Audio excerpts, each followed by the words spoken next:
So, I had a very interesting conversation this morning with a account executive sells a really interesting innovative piece of technology in the AI space, and it's genuine AI. Like, I know there's a lot of AI solutions out there, but he had a huge problem, and his problem was that he would have deals that they have committed to sign.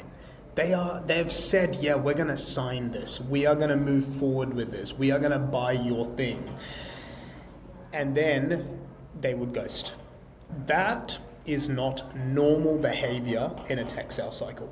If you have people that go all the way down the freaking garden path, you redline legals, you redline contracts, like you take it right down, the road. And then they end up saying nothing, they just disappear on you. That is not normal behavior, okay? That should not be happening in your sales cycles, and I'm going to show you exactly how to stop that from happening in your sales cycles, okay? Now, why does that happen in your sales cycles? Very straightforward. It happens in your sales cycles because you do not slow down to speed up, okay? This account executive that I was speaking to, bless him, I feel so bad for the guy. Like he's got probably the best problem, but also the worst problem, which is the amount of inbound he is receiving right now means that the guy is taking 8 to 10 sales calls a day, okay? Now, that's not normal, okay? That is not normal. To be on 8 to 10 sales calls a day, like you're literally like 30-minute blocks, one after the other, one after the other, one after the other, one after the other. That is not normal. Like, to be on that volume of calls is not actually a great thing, and I'll tell you why. You're not able to slow down to actually understand what's going on in your deals, but also you're not able to slow down to prepare. You're not able to slow down to send the proper follow-ups. You're not able to update the necessary deal artifacts. Like, you can't do anything but show up to calls, wing it, and for all of you non-Aussies, when I say wing it, basically hope to hell that you can improvise your way through that call, and then you're hopping off and you're going on to the next one, and you're showing up to the next call completely frazzled, right? And so this is a really interesting, unique situation. Not a lot of people do face this, but if you do face this, if you have so much going on, or you've just made yourself so busy as an account executive, then this is why your deals are fucking slipping, is because you are not slowing down to speed up. So I'm going to make this really simple and really straightforward, right? This is a document that I have as part of my commercial AE readiness checklist. If you want to access that, I'll have my link down below. Go ahead and get this. This is the sales process that I used at Gartner to make a lot of money, okay? And the reason I was able to make a lot of money using the sales process is because I was able to slow down at the early parts of the sales cycle to then speed up in latter parts of the sales cycle. And it also meant that I never had prospects that would get to late stage deals and then just disappear. That's not normal. That should not be happening. And I've very rarely had that, right? That should not be a common thing that occurs. So what goes wrong, okay? Super straightforward. Let's just go stage by stage. And I will tell you, if you are experiencing this, if you're in tech sales and you have deals that are just evaporating into thin fucking air in the later stages, then this is how you solve it, all right? Let's start with the first step, discovery. If you are not prepping for your discovery, you are fucked. And I talk about discovery prep a lot in a few of my other videos. If you're not using a one-pager, right, and I might actually link that down below as well. I might link you to my discovery video. But if you are not using what I like to call the one-pager or the value proposition slide for your discoveries, that means that you're not preparing properly and you're not showing up like a professional, okay? If you are doing anything over 50K deals, you really should be putting in that level of effort, right? If you're doing 50 to 100K ACV, annual contract value in US dollars deals, that warrants some effort. Yeah, 100 G's is not a small deal in terms of annual contract value. That's a nice chunk of change. Most commercial account executives are probably rolling with anywhere from, if you're lucky, a $600,000 quota all the way up to $1.5 million quota, right? So 100K makes a dent in that. It's no joke. If you are showing up to discoveries without that executive one pager and you're not doing the prep, you're already fucked from that, okay? The next thing is 30 minutes is not enough for a discovery. If you're booking 30-minute discoveries, not enough. You should be aiming for 45. I'm not a fan of an hour-long discovery, but I like my 45-minute discoveries because that gives you just enough time to surface sufficient pain, build rapport, qualify some urgency, and establish some next steps, okay? Now, the next thing is, I've seen a lot of reps do this, but do not shoehorn your discoveries and your demos on the same call, right? That is a losing proposition. That is a surefire way to cost yourself dollars, right? Like, you want to make sure that you are splitting those two things apart and giving yourself the time and the bandwidth to be able to effectively do both, right? Like, if you try to cram those two things together, again, the call that I had with this guy today, he was trying to squeeze in discoveries and demos at the same time. Doesn't work, okay? The next thing is, this is a super critical step. If you're in commercial tech sales, right? Like, you're doing decent size, say 1,500 to 3,000, 3,500 seat accounts, that warrants having a step between basically after a demo. So you can do a little bit of a vibe check at the end of the demo, right? Like, you can say, hey, what are your thoughts around that? What do you guys think? Is this a solution that is well aligned to your challenges? Can you see this being the solution that you would want to leverage? Or maybe a bit more of an indirect question, but still gets to the point is, hey, is this how you envisioned your problem being solved? You can ask all of these questions to get a bit of a vibe check. Now, assuming that you've got an hour for a demo, some people can go for 90 minutes. Like, I usually like to go for an hour and 15 minutes max, because there's only so long you can keep people's attention spans, especially if you're on a call, like, you're not doing it face to face. But even if you're doing it face to face, like, people sitting in a room for longer than an hour, they get stale.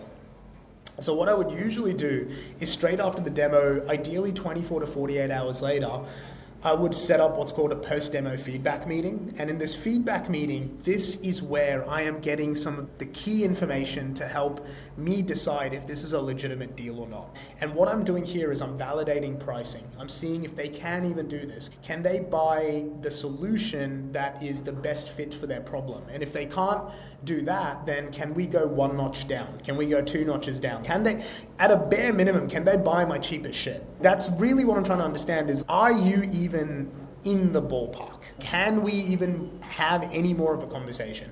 So that's one key thing. The next thing is I'm trying to flesh out questions around, like, when is their drop dead live date? Or sorry, when is their drop dead date, or when is their go live date? Like, when do they need to have a solution in place to their problem? Whether it's my solution or someone else's solution, like, when do you envision this problem being solved? The other thing is really validating, like, the criticality of the problem again, right? So at this stage of the sales cycle, you're leveraging your 3 whys. You're showing them the 3 whys and saying, guys, have I captured this right? This is why anything. This is your pain point.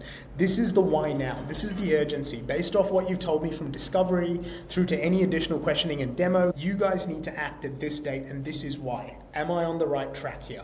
Then you're also asking additional questions, like, who says yes or no? Who's the ultimate person that can shoot us in the foot? That's a question that I've asked. I've said, hey, we're having a great conversation here. I think I can help you solve your problem.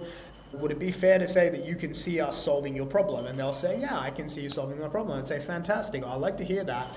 If I can ask you point blank, who's the person that we have to both convince now to get this across the line? And there's the best deals I've had, they've said, no, you're speaking to him, buddy. I'm the guy you got to convince. And actually, I'm starting to get pretty damn convinced. And I'll say, fantastic. But then there's other times where it's, hey, we got to go convince the COO. We got to go convince the CFO.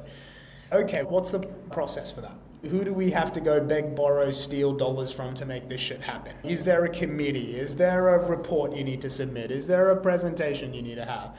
What do you need from me? This step is where you get all of those questions out. And if you don't get these questions out here, what happens is you get to the end of your deal and then suddenly they fucking disappear. And you're like, oh my God, where did my deal go? Where did my prospect go? They just disappeared, bro. You didn't ask them the questions. So this is a step that, if missed, leads to a lot of pain. And this is one of the reasons why that guy that I was speaking to today was experiencing this stuff, right? Because he's doing 8 to 10 calls a day, which means, like, there is no way in hell he's able to slow down his sales cycles to give it the love it needs to make sure that he's qualifying his deals properly, right? Now, the next thing is the go, no go meeting. Again, I would say literally these two steps here. Like these two steps here, if I was to highlight these two boxes, these are like the two most missed steps in tech sales, right? If you're selling to SMB or you're selling to mid-market or commercial, like these are non-negotiable. Like especially with mid-sized accounts, you absolutely have to do this. You're probably going to start running into some more trouble trying to get executive access when you're dealing with like large accounts. If I'm talking like 10,000 seat accounts, 20,000 seat accounts, 30,000 seat accounts, you're going to have some issues trying to get the go, no go meeting, because the main goal of the go, no go meeting is you've got to get the economic buyer on that. You have to get the guy. So whoever the person that you basically find out in this step is the one that can say yes or no, that's the person that you get this meeting with, right? And how you get it, I talk about that in previous videos. So go watch my commercial AE readiness series or go watch my small business account executive readiness series. I do talk about how you can get that, but I won't go into too much of that here. But these two steps are like the most commonly missed steps, which leads to you having deals where before you're expecting a fucking contract. You're expecting a contract. You're like, fantastic. I'm on like booking.com looking at my holiday that I'm planning with my commissions, which you should never do, by the way, because that's bad sales luck. But you literally be sitting there in that state just waiting for a contract to come back and then poof, it's gone. And that's because you haven't done this shit, right? The other key things is obviously if you're going to do a proof of value, if you're going to do some sort of trial, follow the process. Again, I won't go into too much of that in this one, into this video, but if you want to see how I do that, go watch any of my readiness series. I've got videos on how to run proof of concepts or proof of values. But why do your deals slip? It's because it's because you miss these critical steps earlier in your sales cycle. You try to rush so hard to get your deals to this step, right? You're like, how quickly can I get it to a proof of value? How quickly can I get it to a trial? Because if only they see my solution, they'll buy it. No, they won't. No, they won't. You have so many other factors you have to consider other than just, oh yeah, my solution's great. It's if you're buying a car, like there's plenty of great cars. It's like a car salesman saying, if I can just get them to a test drive.